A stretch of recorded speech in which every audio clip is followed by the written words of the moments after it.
There we go. Okay, we have a huge group of American Dreams producers, writers, cast, so we're going to get started right away. The light. Okay, so we'll start with the writers and producers. First is Becky Hartman Edwards.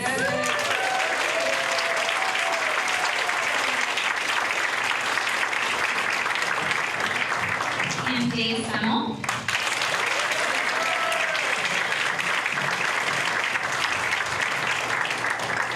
And Jason Wilborn.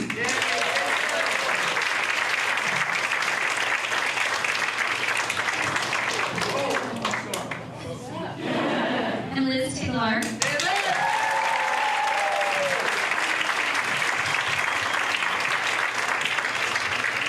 And creator Jonathan Prince.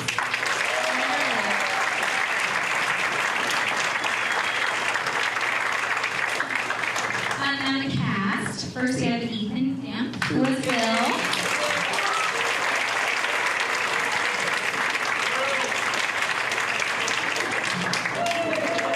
And Jamie Elman, flute.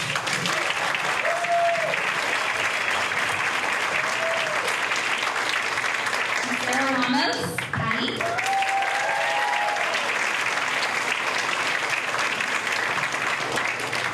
And Rachel Boston.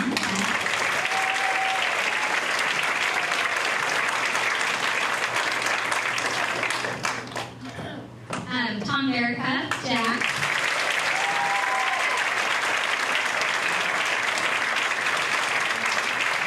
Arlen Escarpeta, who is Sam.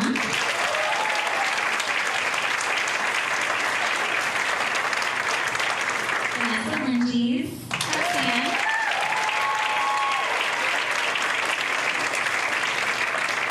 And Brittany Snow, Wait Fire.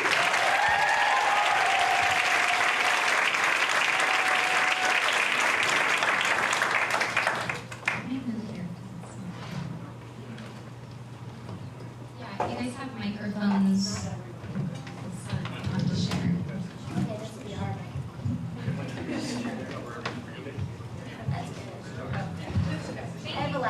Thank you so much for all coming out and doing this. This is kind of amazing that you all made it out and do that together. Sure. Maybe just to kind of kick things off, you guys, this isn't usual that an entire cast almost and so many writers and producers would come out to something. I think it's been at least 10 years since you guys shot the pilot and it aired. What was it about this project that was so special and magical to all of you that sort of created this real life family? Any of you guys? I mean, I think I'll just speak for the writers. It was a family show on the screen, but it can be a cliche, but for all of us it really was a family. And I think we grew as people and writers and got to see actors, like Ethan going from 6 when he started to 10. I mean, we had a bond that I think even time and not getting to shoot together hasn't destroyed. And so given a chance to all come back together and relive it and talk about it is something we were all craving. I think those years from 6 to 10 are really tough years for all of us. No, I think it's a testament to the show. There's a lot of productions many of us have worked on, and you do these things, and sometimes it's unceremonious. I think it's a testament to the show, and seeing this, which I haven't seen in years at the time, it just does take you back. It makes you, yearn to be able to do it again. I mean, we really, really loved what we were doing. Having conversations with one another about what happened that period of time, and it was pretty special. It was pretty special. Starting right from the top of Jonathan, Dave's driving machine, and what the material that we got from these writers and then this cast, we just took it all around it. Just truly bonded that great time. Jonathan, did you kind of think of that you wanted this sort of a feel with the cast when you were going through auditions and looking at people and kind of building the staff of the show? I'm still wiped out from watching it. We wanted to do the Waltons with a better soundtrack. I came from a big crazy family and I wanted to create a big crazy family, and I loved the music of the 60s. Dave and I we used to have these great meetings where we'd say, what songs do you want to put in this week? And we could say any band from the 60s. But I never dreamed that when you're a writer, and a lot of you here might be aspiring writers, or you are writers, when you write something down, you don't dare dream that it will ever be as good as this is. I was we were blessed. Becky Hartman talked about, we would draw an outline of something. You know, this is sort of the scene, here's the words, here's the dialogue, and then your production designer would come in and say, wait a minute, I have something different, and they'd make it better. Or Dave or one of our directors would come to me, what if I do it this way? Or the actors would say, I think I want to do this. And I think the reason we loved each other and respected each other was, this was truly a collaboration. I don't think there was anybody who felt left out of the creative process. From Liz Tigelaar started out as writer's assistant in year one, and she wrote an episode in year one, was a staff writer, moved up, and now she runs her own shows. And I think it's because we were collaborative. I think that's who we were. The casting's better than I thought. My partners, in my writers, Dave, an incredible partner, but it's that weird thing. And then you get canceled and you think, well, how did that happen? How did the real world show up? Because we were in this bubble, 1963 Philadelphia. It shot LA.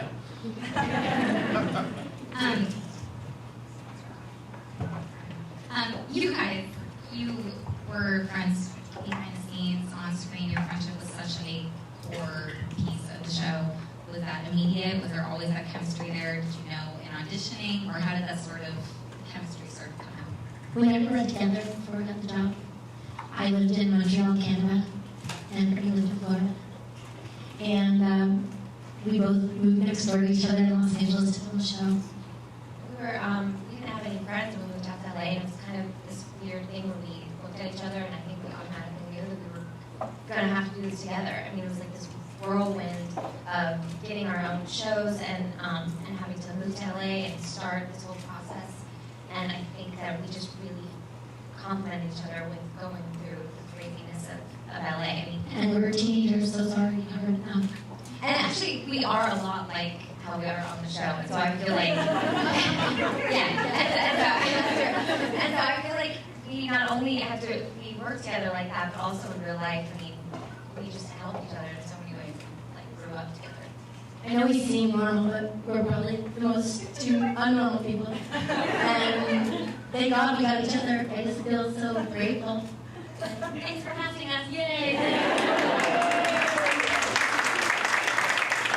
So they didn't breathe together, and this can be to any of the producers or Jonathan. Did you know which pairs and which people besides the immediate prior family you would want to sort of pair off? We had Tom can tell the story about I'll tell about Brittany, Vanessa, but Tom. Tell the story about pairing up. About pairing up. Well, there was it was the one particular day that involved four of us were cast, which was Brittany, myself, Will Estes, JJ, and Gail Greenburg. I had everybody. We were all sitting in a room at NBC with other actors who kind of looked and sounded like us. And we're all doing that thing of measuring who would go with who in our own insecure actor minds before going into a room to read for 20 suits in a very tight office. And we had this sort of mixing and matching thing, particularly with Brittany was the only choice, by the way. I don't think they had other actors. I think it would be very difficult to participate against her. But it was Gail and another actor, and another actress, probably know some of these people, and myself. And Gail went with this other actor, and I went with this other actress. And it seemed like it was either, they were thinking either it was going to be that pair or our pair. And they went in first, and they came out, and then we went in, and it went really well. And I'm trying to sort of... Tell the story. What did Gail do? Gail, in true fashion... We love Gail. We love Gail, and I love her. Gail, feeling that I probably wasn't the first choice, saddled herself up with this other actor, and worked with him to make sure that they had all the moments of winning. So she came out, and I think it didn't go well with her and her partner, and immediately glommed onto me. And said, okay, I want to have this job, so you'll do. To which I was like, you weren't really giving me much to begin with. I kind of like my partner now.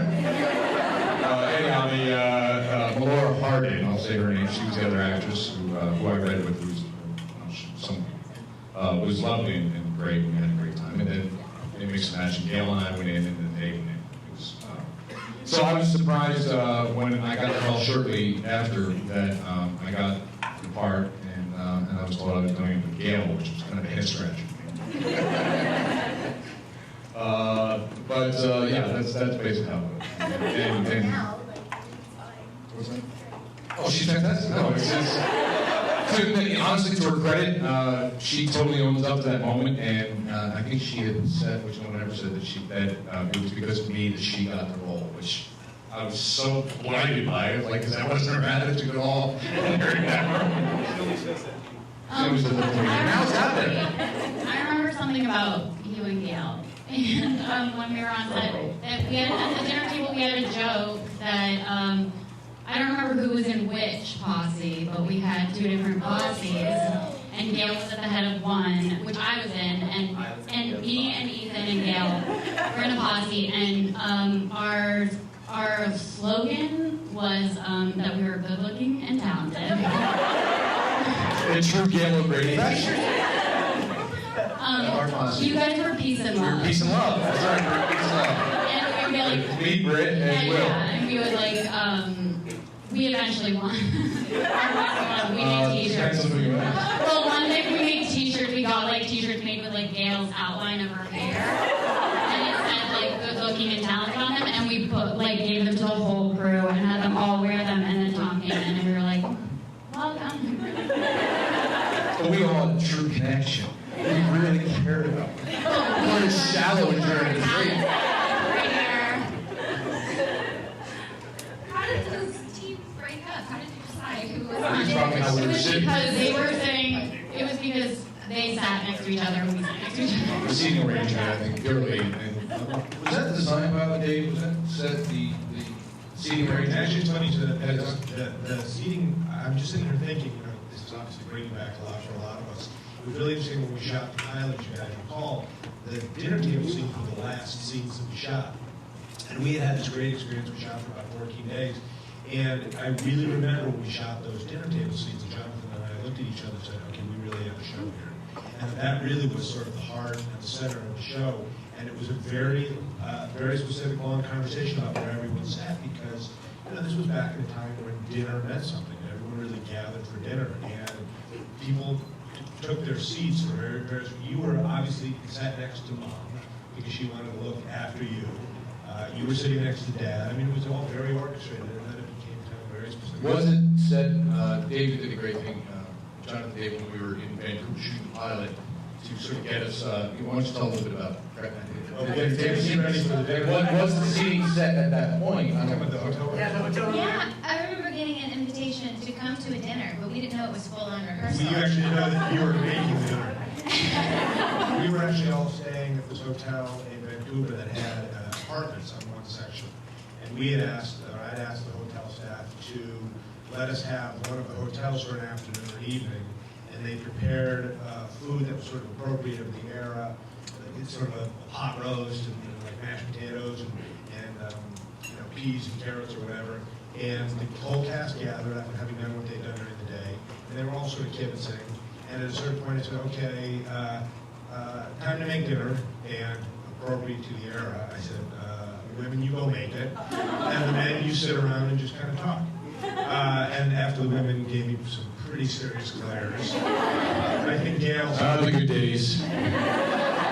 Gail took charge, and she took the girls in, and she started making dinner. And you know, I don't know if this is something you'll recall, and again, something that is not very often done. And Jonathan was a real advocate of this. He even wrote the scripts where there was dual dialogue going on at the same time. People were talking over each other all the time, and that's typically frowned upon. But it really sort of became a staple. And I remember that I sort of went in the living room. We were sitting in the living room, just kind of away from you guys, and you were all eating the meal and talking all over each other, just like the sounds of a real big family dinner. And then I came in and said, okay, now start doing the dialogue. And you went to that place of being very, you know, professional actors, and everybody saying their words. I said, no. Do what you guys were doing before, And it just kind of came to life. I mean, literally in that moment, Jonathan and I looked at each other and said, we got something. And those were the funnest scenes to shoot too. Well, there was always an intruder at the table, right? There's the dinner when, I mean, Rachel was off and there was a girlfriend, but there's, you know, when Arlen's character came to dinner, our guest was coming to dinner scene, you know, all of a sudden, like, there was a black man at our table in 1963, right? And it was not just a man, it was Tom Verica's character's employee's son who was about to rival JJ in track at his school. It was all bad. And it was really uncomfortable. It was great. Arlen was so good at that. Like, Arlen's the best reactor I've ever seen. Like, he just stood there. Like, Dave kept saying, keep your camera on. But it was always unexpected people. But the table was, I don't know if you all grew up in houses where you had to be home for dinner, but we had to be home for dinner. Me and my four sisters. And I think people, my one moment of soapbox, I think that's what's missing now. I don't think we sit around with our families and have dinner. A lot of times now, like, I'll be on a set where I see the dual dialogue. I'm like, guys, this totally works. No, trust me. How to make it sound. It's so concerned.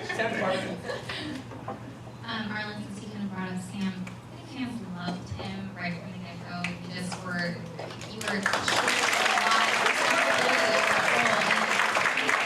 such great chemistry. I think everybody wanted to end up together, not Chris. What was it like kind of bringing a character like that to life and then sort of developing this relationship, friendship between the two? Sam's character, what Jonathan and Dave, what Jonathan and Dave really brought to the table. Initially, Sam was he was a dreamer. I mean, really, he loved life. You know, he really went after things with an open mind, and I think that's where Meg and Sam really kind of connected because they saw this broad future ahead of them, and they were so interested to see what happened next. And I think for them, especially with the 60s and everything like that, they really grasped hold of, you know, the catalyst of all these different things that were happening from the assassination, JFK, Martin Luther King, the music, the women's movement. Like, they grabbed hold of each of those moments and really pushed them forward together. I really think that's where their connection came from. And then, of course, you know, obviously they love music and they just vibe out really well. And I think in each of their families, they were The same kid, like the same. yeah, exactly. They're almost not necessarily the black sheep, but they were different, you know. And I think Not that's doing what they're doing. exactly. Yeah, we're rebels in our own line. Exactly. Yeah, but I love playing the character Sam. I thought the way he was on both sides of the fence almost all the time, and he really never made a definitive decision yet. You know, he really kind of took it all in, and then little by little you see him make a choice. He was swinging Nathan's way, swinging Dad's way, swinging Meg's way. He really got a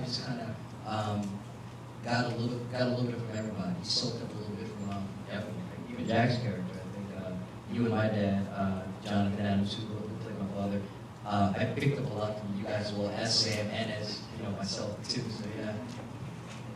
Jamie, you as Luke, kind of similarly, you've had these outside relationships with Roxanne and Meg. Kind of felt like you. Sorry, I didn't even mean romantically. I just meant it was that way. But it was almost like your own kind of little show. There were moments where you were brought in with the full family, but you were always there, and you had these outside things. What was that like for you, sort of on the outside, always doing the records and out of the store? Well, it was first of all, it was an incredibly fortuitous experience, and I feel very lucky to be sitting here with these people right now, and that you guys came out to see this, which we really appreciate. It was sort of one stroke of good luck after another. I had actually read for a line in the first episode, and the casting director, Laura Adler, was great. Saw on my resume that I'm a piano player, and so she said you should come back, you know, a couple months and read for the piano player character. And then I saw a trailer for the show before I had gone back in and was like, Jesus, I need to be on this thing. And I don't care what the, you know, outsider is, you know. And then they wrote this phenomenal character that I really related to, and I certainly related more to Luke than to the sort of prior experience, you know, as a piano player, as a music snob, as a romantic.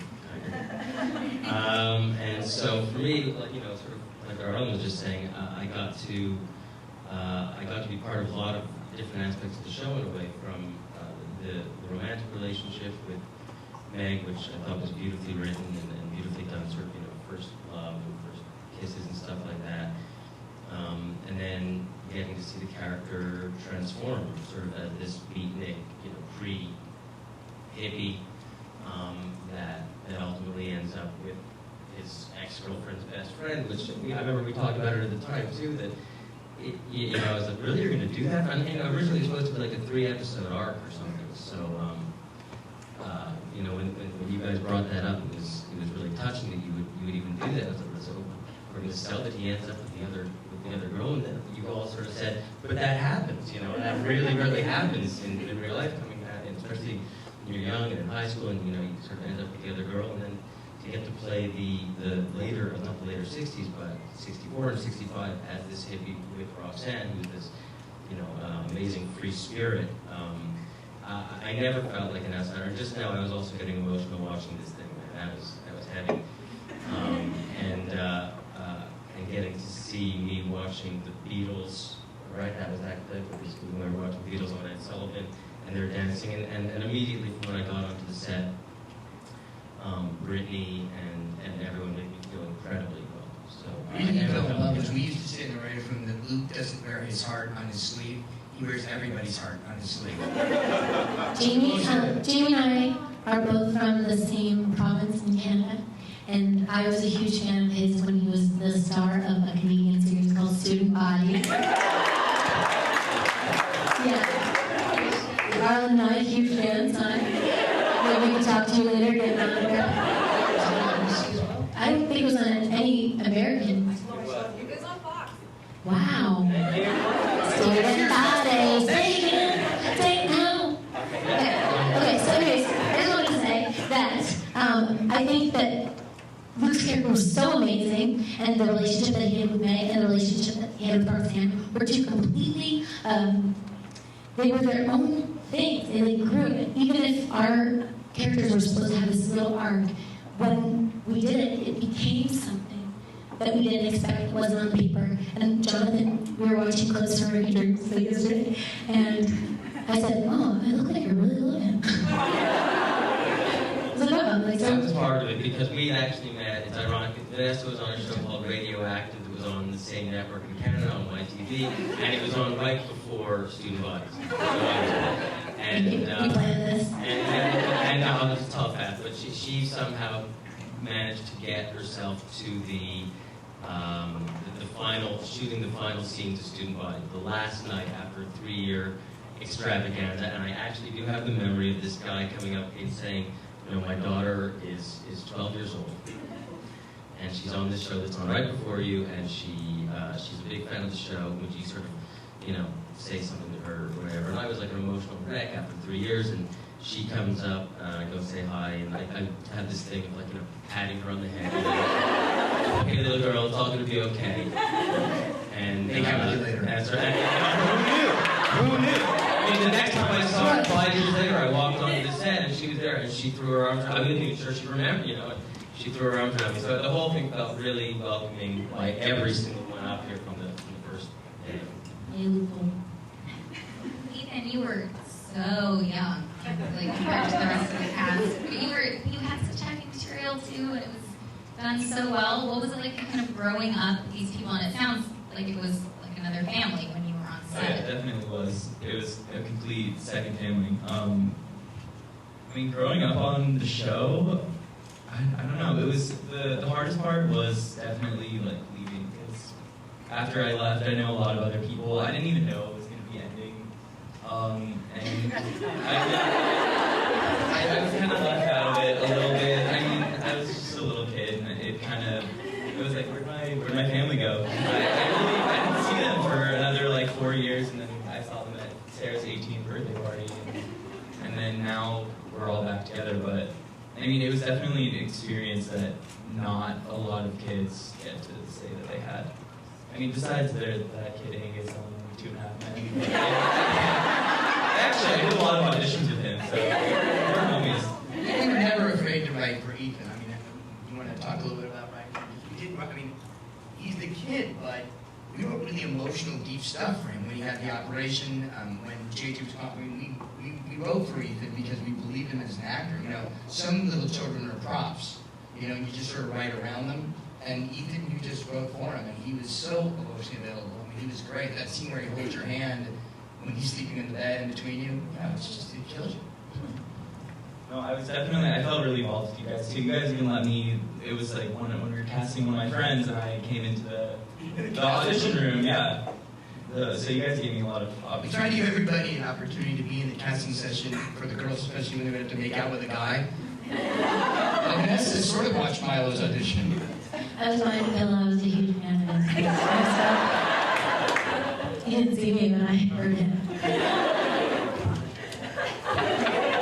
Brittany was cool because she knew him and they were friends. And I was like, oh my god. Tom, Jack was so stern and kind of scary at times, but he's also lovable, and I think we loved the kind of father he was to his family. How much of that was you? How much of it was on the page? How much did you sort of bring to that character? I don't think much of it was me. I think I gleaned. I had a bit of a slight advantage, I think, growing up in Philadelphia in a Catholic family. There are elements of my father in that he wasn't nearly as strict or stern as Jack was, but I think, you know, the challenge was, because it was really one of the best characters that I played, so complex. Well drawn and can clearly be a black and white character, but I think it's those things that happen between, and you guys really kind of gave the room for that to find those gray areas in between the decisions that may seem clear in one sense, and the guy who, Jonathan, we talk about this, a character from The Greatest Generation who really just wants things the way it was in the good times, and here the 60s are coming and bucking this trend, but but on a personal level, as the character just kind of, I kind of drew on experiences as a kid from how my father sort of raised me and taught me. And while there were times that I didn't agree with what he did, I knew that he had the greater hope for me, and really wanted to sort of give me the foundation for making my own decisions. Where Jack made a stomp on those those thoughts at some point. But it was just, again, I think it always goes back to the script. If it's not in there, if there's not elements, if there's not a crack, you know, it's a guy that, and it's polarizing. There's people, I remember when we did the press tour, there was this female journalist who stood up and was just angry. She said, how did you treat your kids like that? Don't you understand? You're driving them away. And she, afterwards, she had I think she had a visceral response because her father was like that. She had a relationship like that. And again, clear, you know, kind of a product at the time. But I think finding those moments where that door just opens just a bit, and that's a challenge. That's mark of good writing when you do that, because on paper, I would say this guy's a son of a bitch, but you know, there's something about him, and he makes a move like when he's disciplining Meg and says, you know, you're grounded. This gives a whole litany of things that he's not going to let her do. But I can't remember what he... You have 2 weeks for not doing what I said, 4 weeks for lying about it. You can go to school, you can go to church, and you can go to bandstand, but that's it. I think those didn't work for work. You know, remember, and this is, I have to say, as I'm sitting here listening, you know, so much of this is coming back, and it really is a testament to the script, a lot of things you're saying, Tom, because I think maybe the reason so many people respond to this family is that oftentimes in a show you look for a way and you look for a character in. And I think everybody who sat at that dinner table was a way in for a certain part of the audience. And Tom's character in particular, I actually remember the first time I ever met you, you said to me that you really wanted to not whitewash this character, that you really wanted to play him for warts and all. And on the specific line that you just referenced, you and I had a very long conversation about the look that you would give after her head was turned, after you disciplined her, that little moment as you look back at the door, just to show that there was a human being with heart, and that it was a struggle for you. That's exactly.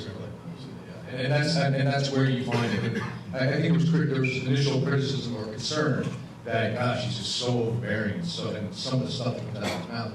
We had on at the time, but the only way we're going to get to anywhere and really have movement, particularly with the younger generation coming up, is by having that heavy hand, and you have to give yourself someplace to go. And if it became sort of this, sort of be a father who understands. I mean, there are shows that are great at doing that.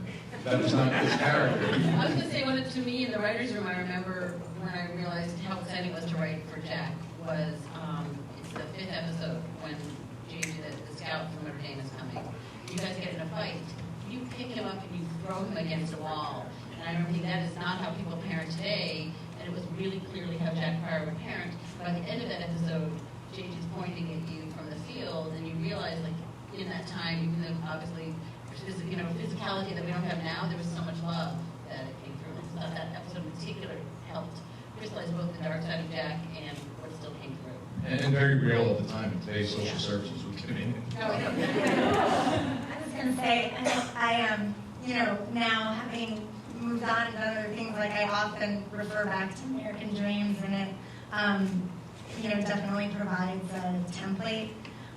But I always think of a scene, I can't even remember what the scene was about, but with Meg and Jack, and I always reference it in my mind when he's mad at Meg, he just wants to scream, he's so angry with her, she's going out, all he wants to do is stop her, and he has all this inside of him, and you're whatever. And he just, she's almost out the door, and he's like, Meg.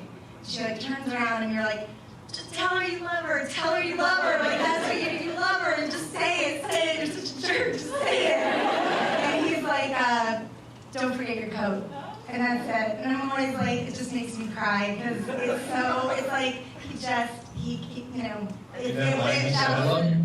was the time, and that's how he showed love. And I don't know, I always use it as you don't have to say everything. You can actually say the total opposite, and it can mean the same thing. So. And that's again, going back to the script, because a lot of times you want to sort of drive it home and make it that there's trust in what you guys do. I also remember from Tom and Jack a lot of chin, touching your chin and being I don't even think you said anything. It was just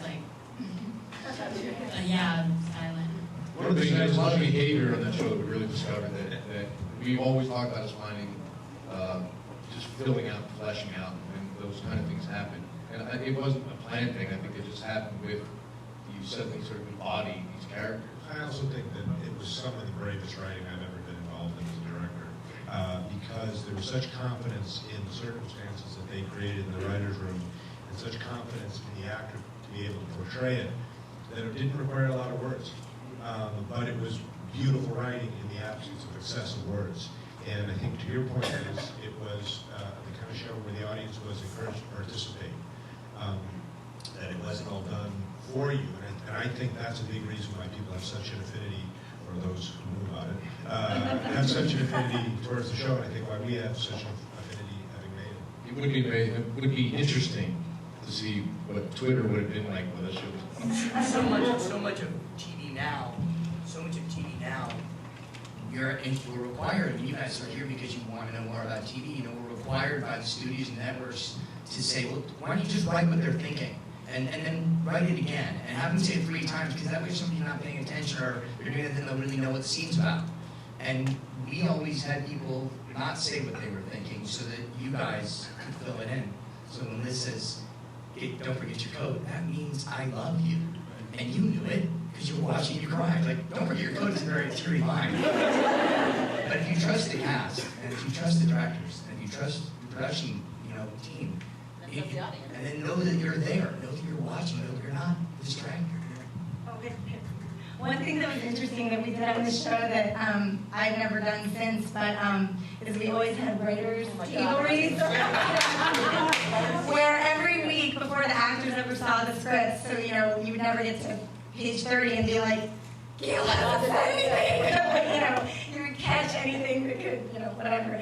What did you play? I played Meg. But every week, yeah, Becky was Roxanne. Who's me? Yeah. She came in second season. Third season. And he played you. Yeah. But yeah, we would always play the same part. Foley was JJ. We always had a thing. And then, and it was great because we would get really invested. I mean, you're invested anyway because you're like, oh my God, please let the script work. So you're like really trying to sell it. But then we had one writer who, after like 2 seasons, we had been doing these writers read-throughs, and she goes, "Does anyone notice I read Helen a little differently today?" And we were like, "No, we're writers. We saw it." I'm so sorry to interrupt. We'll get more questions in a minute, but we're going to air the, I think the last 2 acts of the first season finale. And Liz, do you want to set it up? Should we like scoot up into Sure, yeah. Whatever you guys want to do. Yeah. Yeah, so well, this is the season 1 finale, kind of the last chunk of the episode. And, you know, one thing that was so great about the show was that obviously history was incorporated into the story, and it was such a driving force of the narrative and how everybody kind of reacted in the face of these things. And Jonathan was always very clear in first season that the finale, whether it was 22 or I think this ended up being 25, was going to end with the Philadelphia riots, the riots in North Philly. And so we built to a story where Sam's father, Henry, who was Jack's employee, was going to open a second prior TV and radio in North Philly. Solid coming back. And he was going to manage that store, and it was a really, really big deal. And it was, you know, just as Jack kind of had his dreams, this was really Henry's dream. And these riots jeopardized that all. And Sam and Meg are caught in the store in North Philly. Exactly, they're getting the store ready, and it's Meg's birthday. 60? And one thing happens, pay attention, there's one really beautiful moment between Helen and JJ, and we'll tell you afterwards why it only happened twice during the series, so pay attention. They actually asked if you guys could stay up here. And they'd like us to For stay time. Mine, sorry. They said you're not welcome. Not talking. Can we get some pizza, anyone? So I want to remind you one thing. That's a TV show. It's not a movie. That's every week. And that's because of collaboration.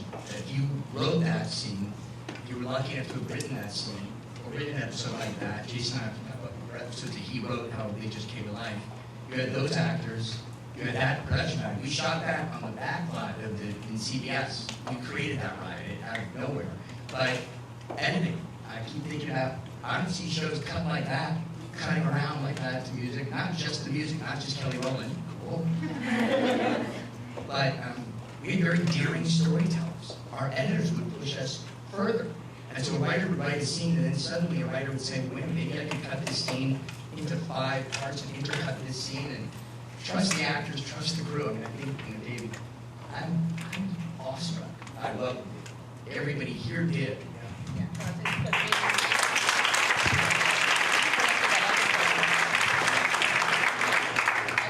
In the writers' room, they like, we can never pull this off.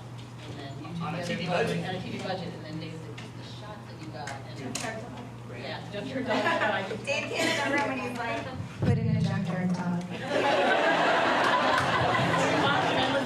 we popped it, and we were like, whoa. You know, I actually, that really is kind of beautiful for all of us collectively. There's just such pride. I do want to mention one other very big component of the show, and I have a very funny story that I just remember that I think you might all enjoy. Dick Clark, who's no longer with us, obviously, was just, I mean, more than anything else, I mean, he was the inspiration, but he was also an incredible mensch. And he was incredible, both Jonathan and I, at various times during the course of the show. There's a time that I remember when we were trying to clear Let It Be, and we were having a tremendous amount of difficulty. We'd go up to see him, and we told him all the various avenues we'd gone through to try to clear the show, sort of the legal wrangling and all this stuff. He just sort of looked at us and kind of said, I'll call Paul. He really was just such a great guy. And the funny thing was that Jonathan and I, independently, both early in our careers worked for Dick as PAs. And when we were making the pilot, having seen all that bandstand footage, I don't know if you guys know the story, but our incredible production designer, Phil Doolin, had to recreate the bandstand set. And there was nothing, it was important that he recreated it as much like the actual set because we were intercutting with clips from the show. So he couldn't just build whatever he wanted, but nothing existed. There were some photographs, there were no plans. And funny enough, years later, somebody had sent us some Super 8 footage. Somebody behind the scenes, and it was shocking how close we were, except all the colors were totally wrong. Because everything was black and white. So we were shooting the pilot, and Dick came up one day, as he would do, when we needed his help. He was our angel on our shoulder. He was our 800-pound gorilla when we needed him. But Jonathan had this great idea to do press with Dick, which was a great idea if we were trying to sell the show. So Dick came up, and it was on the day that we were shooting Bandstand. And at one point, he was sort of standing by himself, and I walked up to him, and I said, Mr. Clark, did we do a good job recreating your set? Did we do honor to your childhood, as he always refers to it? And he sort of looked at me, and he had a tear in his eye, and he said, my set never looked this good. And that day is exactly right, because Dick was blown away by the whole thing. He was thrilled with it. He watched every episode. He loved it. And he one day came to the set and said to us, the poet and writers always say, you can never go home. I'm home. And we were, he was a great, great influence on us. But I do want to say the other two people weren't here who I wish were here would be Gail O'Grady, who I think is a tremendous actress and showed everything she did there. Two more. Will Estes. A football hero, a war hero, an astronaut. And Keith Robinson, who recurred as Cousin Nathan, who, Sam was saying, torn one way, torn the other. And Matthew John Armstrong. And Matty, Uncle Pete. I just wanted to add something about visual language of the show that I had the good fortune of joining the third season, and is you can be lucky and get lucky in the order of the show. And I wrote a show, episode called The Dream Dreams Will Come. Well, it was all hands on deck, and Jonathan had a great trust and belief in his writers, and we give the episode and give it, and you take your swing. But what I wanted to say was I wrote a scene between where Jack has come back and effectively tells Helen that Jake is dead. But one thing I've taken away from the show as I've gone forward is Jonathan clearly made a decision to sort of, it was such a painful thing, it was such a moving scene that those two actors played together. But then to put the camera in to give it to us sort of from outside, it was just really, really, I think, helped storytelling, and it's something that I've taken away in terms of what the show is about. This is on a much lighter note, but you kind of just brought up the music on the show, which I don't think you can talk about American Dreams without the music. But for you guys, there were constantly big name musicians on set, even those of you who weren't on the bandstand set. I'm sure you guys got to interact with a lot of them. I heard a funny story about Sarah loving Kelly Clarkson and getting to have her on set. I loved Kelly Clarkson. I loved American Idol. It was like the first season. And I don't remember. It sounds incredibly annoying. I remember that Dave made a bet with me that I couldn't say Kelly Clarkson for like a week or something. And my mom says that at the end of it, I called and was screaming, Kelly Clarkson.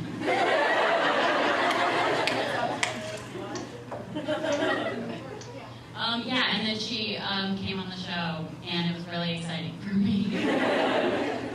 Any of the rest of you guys have memories of this second musician? I got, he didn't play on the show, but when they told me that they brought in to play Mr. Greenwood, the Vinyl Crocodile owner, I was the manager of the store, he got Art Garfunkel, okay? I mean, an actual 60s icon. I got to tell him that I was in a band in high school, we were covering Cecilia, between takes, he's telling me about hanging out with, you know, John and Yoko at the Dakota. It was insane. The picture of us is still on my frame of my wall. I had to tell him that his shirt was too small.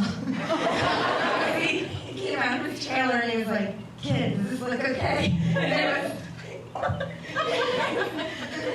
was like, "I think it's okay, or maybe a little small." I think it was such a family, the way the dressing rooms were set up when the musicians would come in to, like, it was their first time walking through. I remember Art Garfunkel, I was hanging out with Will Estes, who played my boyfriend at the time in that season, and Art just came in, he's like, "This is cool." So we were just sitting there, and we're like, "You're Art Garfunkel." And he's like, "Are you guys a couple?" And we're like, "On the show." He's like, "So you just hang out during the day?" We do.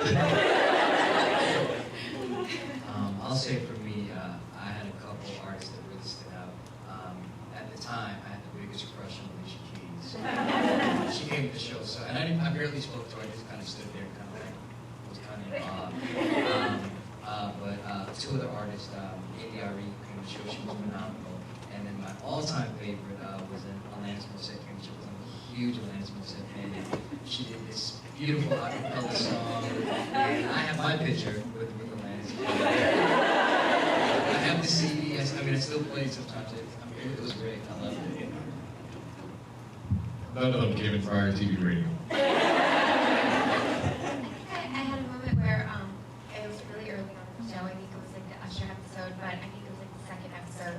I actually had to do a lot of lines where I was really excited to be there. I was always really excited. And all the time. 2 weeks Friday. With girls. And I think one of my lines was that I was so excited to be there, obviously, and I was like having this moment, and I remember in that moment thinking, wow, like I don't even have to act right now. I really am just saying this as Brittany. And there were so many times on Bandstand when I would be sitting next to like Roxanne and I'd be like, oh my gosh, this is coming on the show, and I literally just switched the names from, you know, Nina Simone to like Alicia Keys or something like that. And it was like the easiest acting days because I was so genuinely excited. And really, Bandstand was what we were doing. And so it was like this weird thing where I had all these scenes where I had to be so passionate and in awe of everything. And I was always just in awe. So it was like, I kind of took that into my acting. I was like, can't it all be Bandstand? Excited all the time. You know, it was also really fun. There were a couple specific examples where the artists told us who they wanted to be. You know, Brittany referenced the Usher episode, and he came on and did this incredible rendition of Can I Get a Witness, Marvin Gaye. And we found out that the reason he chose it is that is who his idol is. And he wants to actually one day do the Marvin Gaye story. And I also remember Leanne Rimes did Patsy Cline's Crazy. And it turns out, she told us a story that when she was a little kid in Texas growing up, she would do these talent contests, and as like a 10 or 12-year-old or something like that, the audience would always ask her to do Crazy. So it was sort of a big thing for her to be able to come on and be her idol. We also found people, right? Like the day that John Legend did our show as Stevie Wonder was the day his album dropped first. And then other people like Gavin DeGraw, and we were in weird places in people's career. Jason Mraz, Brad Paisley. We had a again, that's not all of us. That's our casting department. We reached out into the music world and said, hey, you want to come recreate a 60s art? And they said yes. We were lucky, and we were so, you know, something happened. It was like a magnet. People just wanted to come. I've been told we don't have quite as much time as I thought, so we're going to open it to fan questions right now so we can get your guys' stuff in. No? I like just finished season 3, and I'm still kind of recovering. I know that like the last season, the order for the number of episodes was reduced by two or 3. Like, what were those episodes, and how did that affect like the final episode of the second season? Great question. You know, the politics were, you know, this is behind us, right, pulling back the screen. Reality television had just sort of knocked the crap out of scripted television. We were up on Sunday nights against Extreme Home Makeover. And it was a very emotional reality show. Later on, we were building houses that fell down in 6 months, but at the time, we thought, wow, that's very emotional. And, you remember getting our butts kicked, and Dave and a couple of customers remember that we were switched to Wednesday nights, which was a huge mistake. It was a family show, it was a Sunday night show. So they reduced the order, and suddenly you sit in the writer's room, and you say, you know the plan we had? We have to compress everything. Just like in season 1, it was supposed to be 22 episodes, they said, oh, do 3 more. So we did this little thing where they went down the shore, everyone went to the beach, and they saw the beach mountain, right? So we created that. We had to compact it, but as you'll see later, we did not want the show to end with Meg getting on the back of Milo's motorcycle and going away. Like, Berkeley? That's horrible. That's a genius.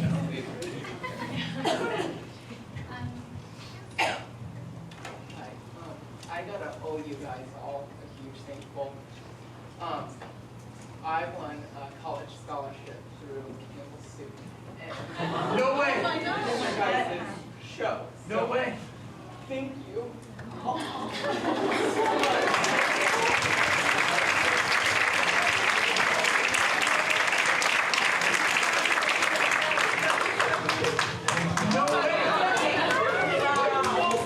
What's your name? What's your name? Come up here.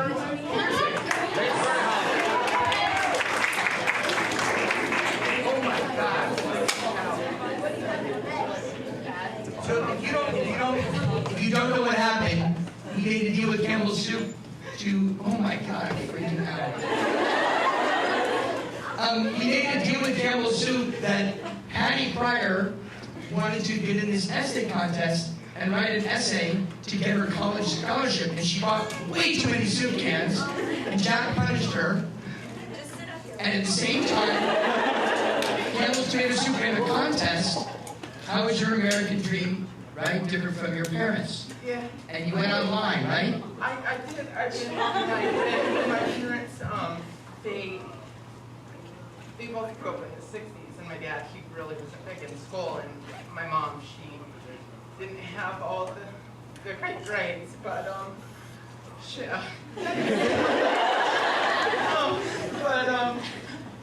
I entered it, and I had found out I made it in the top 25, but I didn't hear back anything for months, and I was like, oh well, you know, it's okay, but then I made it in the top 3, and it's $20,000.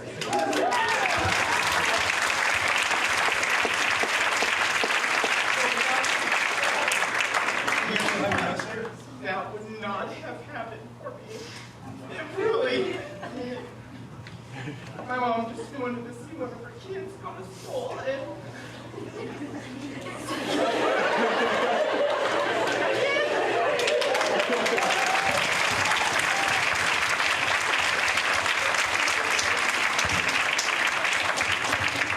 Well, we're very happy for you. I went to Northeast Community College in Norfolk, Nebraska.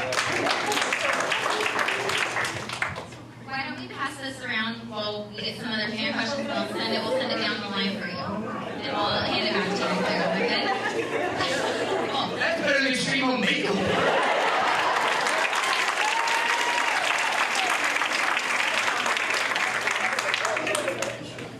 Good luck, you guys, following that one. I can't really see hands. Does someone have their hand up out there? Anybody? Come on, you guys. Come on. Good luck.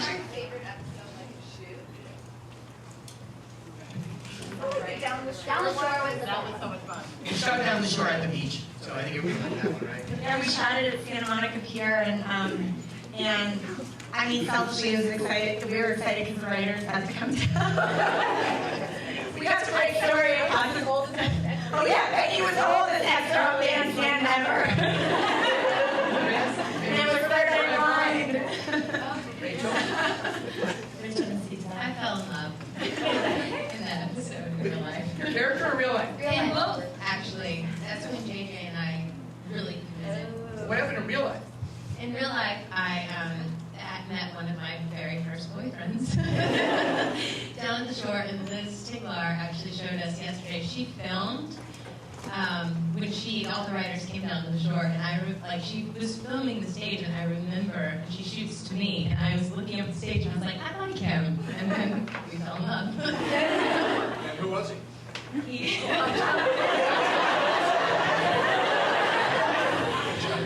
So yes, it was a very magical. Tom, where did the sun set in Philadelphia? Down the shore. Be the amateur technical advisor on the show, be from Philadelphia. I pointed out that the sun, when we shot on Santa Monica Beach in California, was setting on the west, over the ocean, which in Jersey, growing up spending my summer vacation on the Jersey Shore, did not set over the ocean. But most people wouldn't know, or some people would catch it, but you know what? It was pretty good.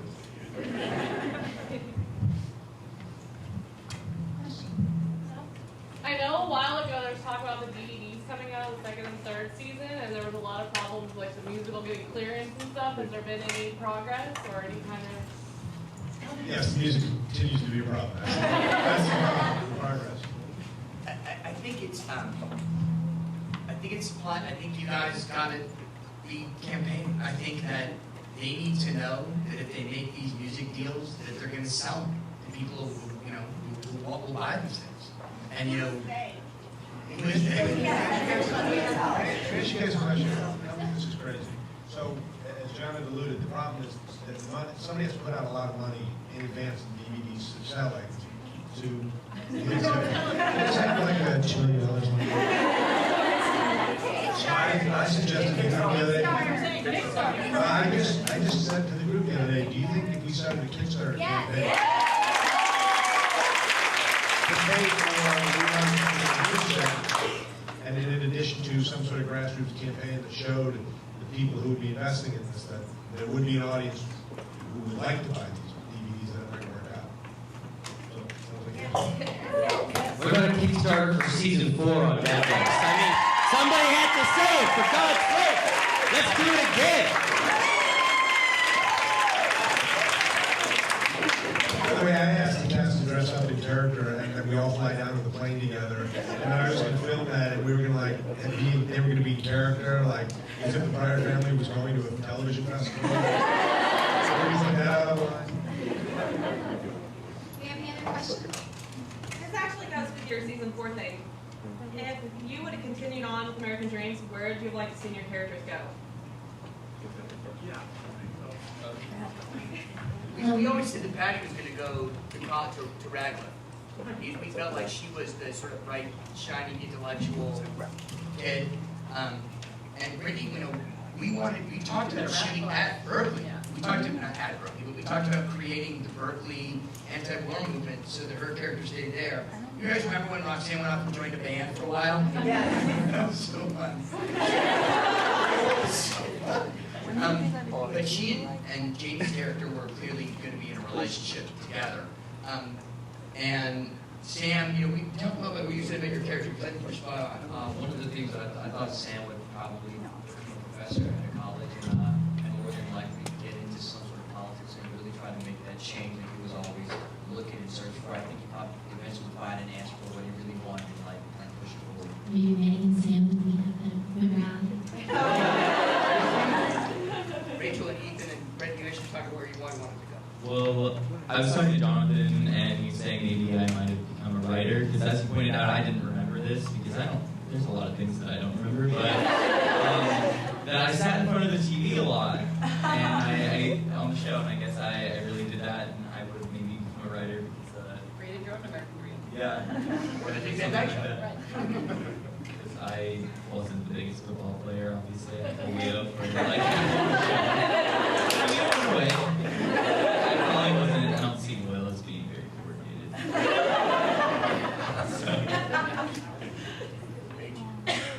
I think that probably would have been a little bit of a heavy and done, some things and then kind of found herself there. Like, tried to figure things out and then came really on it. And then I think probably she wanted to maybe do something in music or like, I feel like, I don't know, bandstand and music and that whole world was such a reality to her, even though it's like a large and mighty fantasy. I feel like that's where she felt most like home. And so I feel like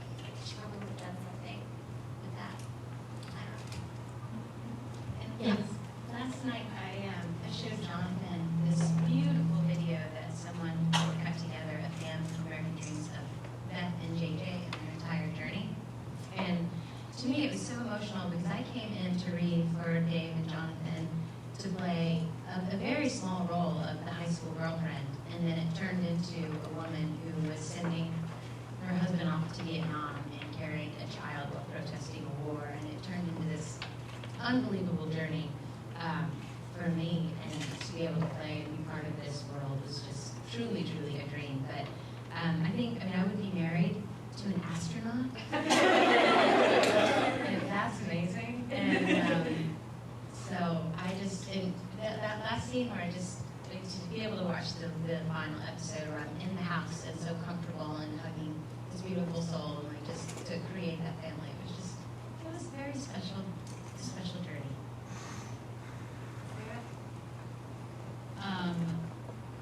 Where's Radcliffe? It's not Columbia. It's Harvard. It's Harvard's sister school back then. There was a school called Harvard and a girls' school called Radcliffe. It was for women only. Yeah, sounds great. She would be a politician.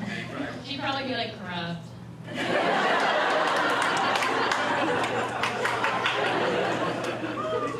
We have time for one more question, and then we're going to say goodbye to the cast, and then we're going to hear a little surprise for you guys.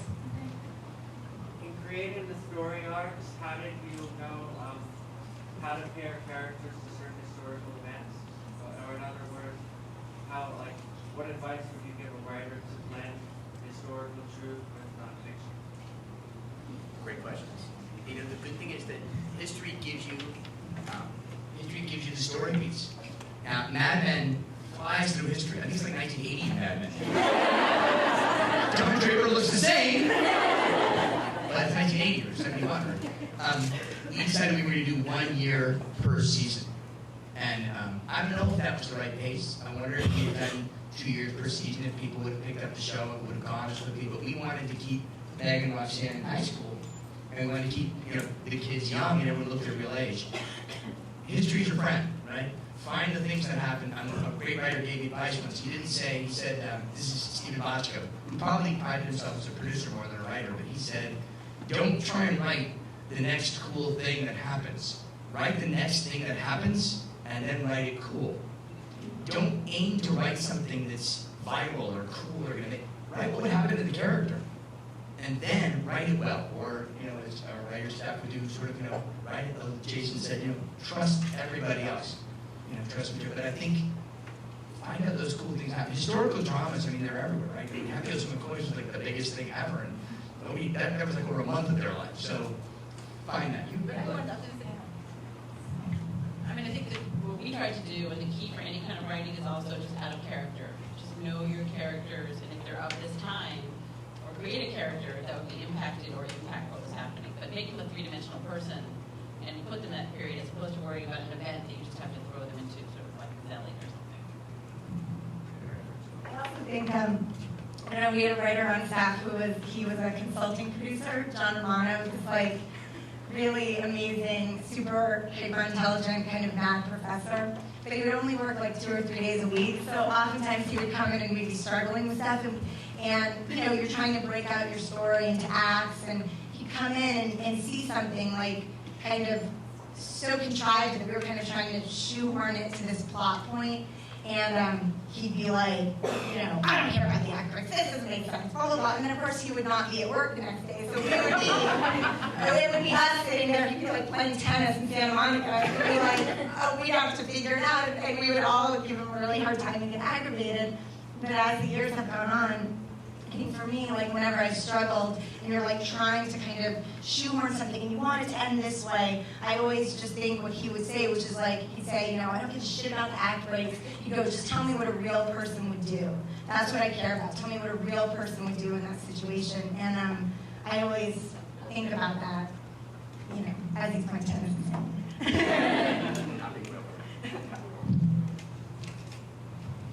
Can I say something?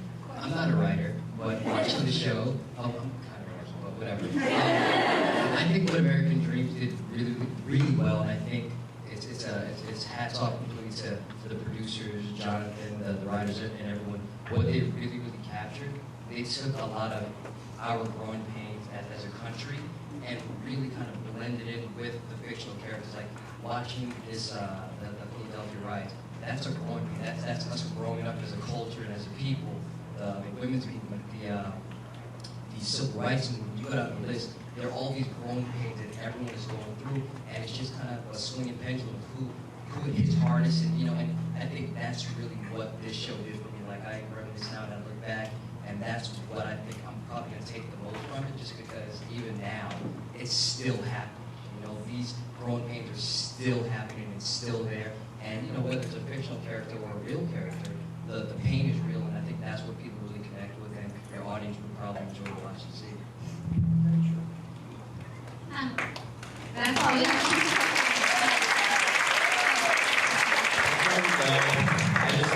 I haven't seen all these people in a really long time, and I just want to thank everyone on the stage and all of you guys for keeping with the show, and everyone for just making this like the experience of a lifetime. I hope that we continue this for the rest of our lives.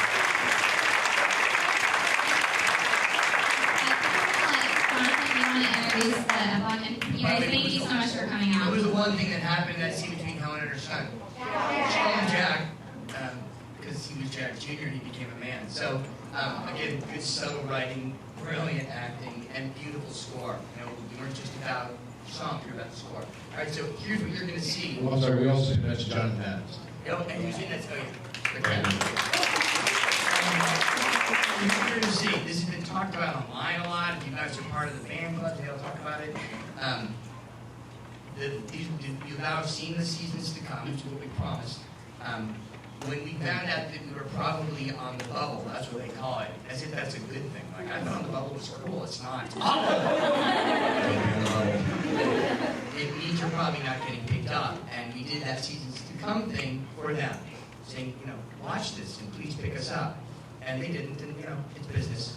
But we wanted to finish it for ourselves. We wanted to say, well, what would have happened? We made ourselves a present. It wasn't for you.